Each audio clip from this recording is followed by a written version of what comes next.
самский футбол, наверное, впервые в жизни. А как вы думаете? Я подозреваю, да.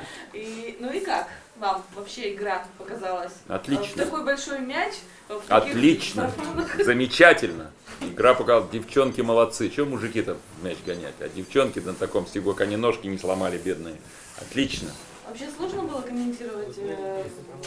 Сложно спать на потолке. Знаете почему? Потому что падает одеяло вниз.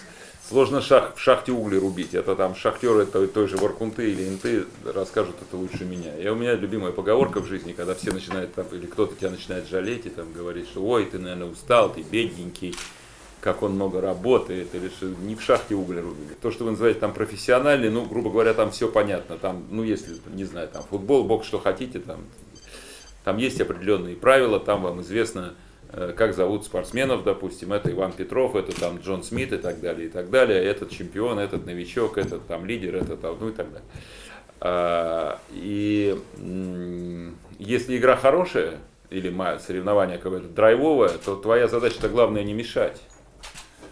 Если она плохая и скучная, да, это нужно поддержать там. Если хорошая, ты лучше заткнись и не болтай. Вот, потому что иногда бывает, ну, нехорошо там коллег ругать, поскольку сам тоже не без греха. Но бывает, иногда хочется сказать, там, человек, кто ведет репортаж, слушай, ну прикрой ты пасть, ну что, ну помолчи ты чуть-чуть. Особенно вот футбол, когда там есть многие люди, которые совсем, то есть они бла-бла-то умеют, но игры не знают. И когда он начинает вести репортаж, там, то ну, замолчи, потому что ну, дай посмотреть. Вот. А здесь как раз наоборот, потому что это все-таки не телерепортаж, а это такое, вот у меня даже горло село.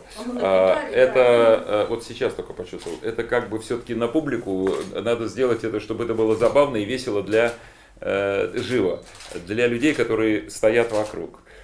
Потому что, собственно, на это все рассчитано, чтобы у них настроение было хорошее. При этом мы, конечно, невозможно узнать, как зовут всех ребят, чем они занимаются, кто студент, кто работает, кто занимается футболом, кто занимается, я не знаю, балетом, а сейчас вышел поиграть. И в этом смысле вот эта работа гораздо сложнее, потому что нужно быстрее варежка раскрывать, быстрее шары катать в голове, чтобы быстро как-то отреагировать. Здесь пошутил, при этом, чтобы никого не обидеть и так далее. Вот пример, на самом деле, вот когда ребята побежали на лыжах, там, они бегут, там, они великие спортсмены, без кавычек, да, Зубков и Воевода. При этом, ну, понятно, что они хуже бегают на лыжах, чем даже ребята, пускай молодые, но занимающиеся лыжными гонками, тем более в Коми, где спорт номер один, и никого не удивить, и все они умеют катиться, и они на своих лыжах бегут, эти ребята тяжелые бегут не на своих, там, причем они под конек эти лыжи, они бегут классикой, поскольку с коньком трудно и так далее. И вот это реально такая сложная задача. То есть обсмеять любого человека легко, но надо понимать, там одно дело ты просто кого-то там обсмеиваешь, а другое дело все-таки надо же понимать, что это там люди какого-то совершенно особого калибра, и здесь ты должен мгновенно как-то в башне соображать, как, пускай, чтобы это было забавно, весело, но не обидно, скажем, для людей, потому что очень легко обидеть человека Поэтому вот такого типа работы, она даже сложнее. Вот сложнее, чем очень многие вещи, ну даже, я не знаю, там какие-то большие там события, ну там, типа там, не знаю, Олимпийские игры какие-нибудь там другого типа сложности. А насколько значимо, по-вашему, сегодня проведение таких мультифестивалей для национальных регионов? Я очень не люблю таких пропагандистских, дешевых пропагандистских заявлений, которые у нас сейчас опять стали в большом моде. Я скажу, говорю как есть, как я думаю. Значит, к сожалению, очень мало времени, поэтому сказать, что мы тут объехали все и посмотрели, невозможно. Естественно, там проникнуть вглубь жизни, посмотреть какие-то глубинные вещи невозможно. Ребята, коллеги, вот Алексей, Анна, Манюк, другие, они постарались, максимально посмотрели какие-то вещи, связанные непосредственно со спортом. У нас был очень интересный вчера разговор с небольшой группой студентов универа, и на нем присутствовала в том числе госпожа ректор. Очень рад увидеть, что Раиса Петровна Сметанина в отличной форме. Я пробовал бегать на лыжах, потому что я в студенческое время занимался греблей на каком-то, ну скажем так, среднем там мастерском уровне, подмастерском уровне.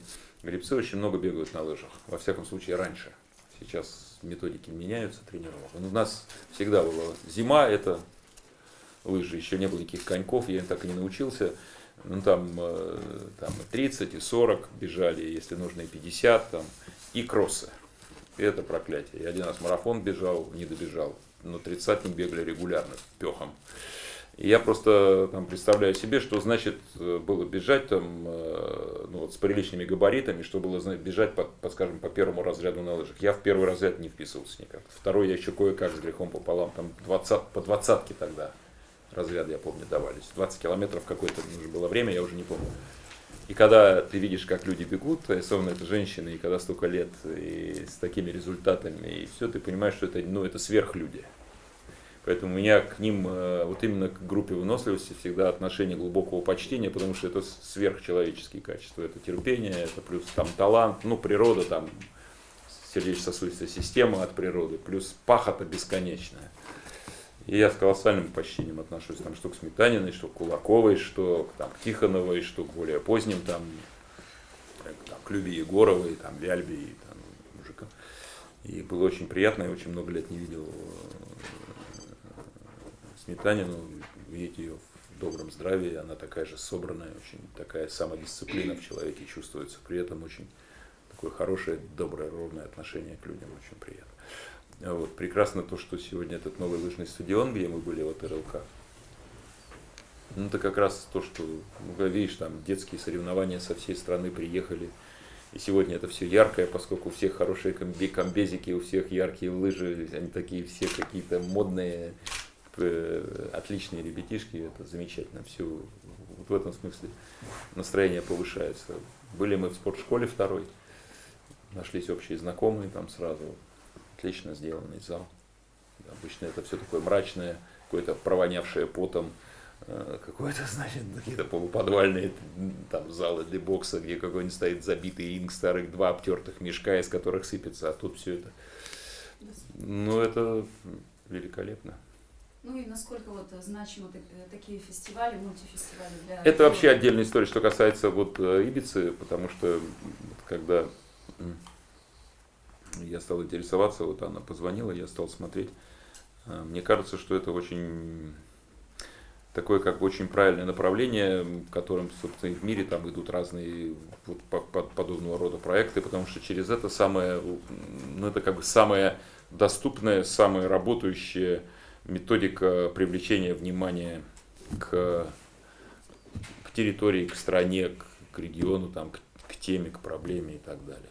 И это сделано очень современно, отличный дизайн, сама придумка названия Ибица, с которым сильный творческий ход, там и правильно все зацепляется. И вот здесь вот в этих буквах же заложен, здесь же заложен сюжет, да, легенды о Виркопе и так далее. Это все замечательно. Я понимаю, что снаружи-то не видно, сколько всяких трудностей есть, и финансовых, организационных, там со всеми договориться, и с этими, и с этими, и с этими найти.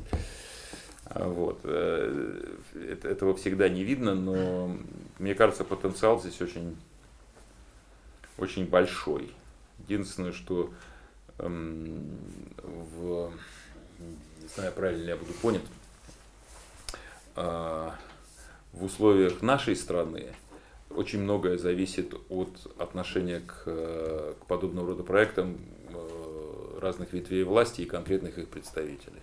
В условиях там какой-нибудь другой страны западной больше зависит от активности организаторов и от их умения работать, скажем, со спонсорами, с поддержкой и готовности людей вкладываться, поддерживать такие проекты. В России мы с вами живем в этой стране, мы знаем, какая здесь экономическая ситуация и какие здесь традиции. Здесь больше зависит от работы с органами власти.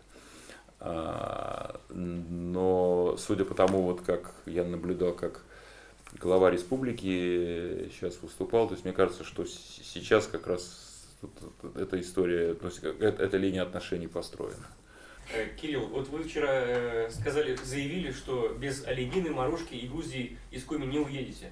И в том случае, если я вот не успею до рынка дойти. Ее, да. На рынке. Кончились, что ли, уже? Я надеюсь, вы не нашли ее? Я не успел пойти. А завтра в 4 утра вставать в 5 Можно утра. я отвечу на этот вопрос? Без Морошки и Грузии мы подсуетились. Ленину мы пока не Вот можем деревянная. найти. Ну я вообще, да, видела уже. Вот же. То есть шапка деревянная. Кстати говоря, глава сегодня купил 2 такие шапки. Одну синенькую, одну желтенькую. О, хорошо. Вот. Поэтому спасибо. У меня можно последний вопрос? Потому что Кстати, я обожаю соленые грибы, обожаю, тем более это вот настоящие Грузди, а не всякая шелупонь, которая у нас там под Питером уже все выкашено. Там ничего нормального не найти. Я могу вам сказать, какие цены на грибы в этом году были, это просто страшно. Ну, у меня дача, где там полвремени провожу, она находится в таком знаменитом месте под названием Комарово. И в этом году корзинка белых грибов, ну вот такая, наверное, ну симпатичные белые грибы, я внутрь не заглядывал в сезон, то есть это август месяц был, прошлого года, 8 тысяч рублей просили. Ну, у вас в Комарове свои привычки. 8 тысяч рублей, какие бы привычки ни были, но это ж понимаете. Да, А Грузия, вот я тут такие Грузии, просто у меня душа радует.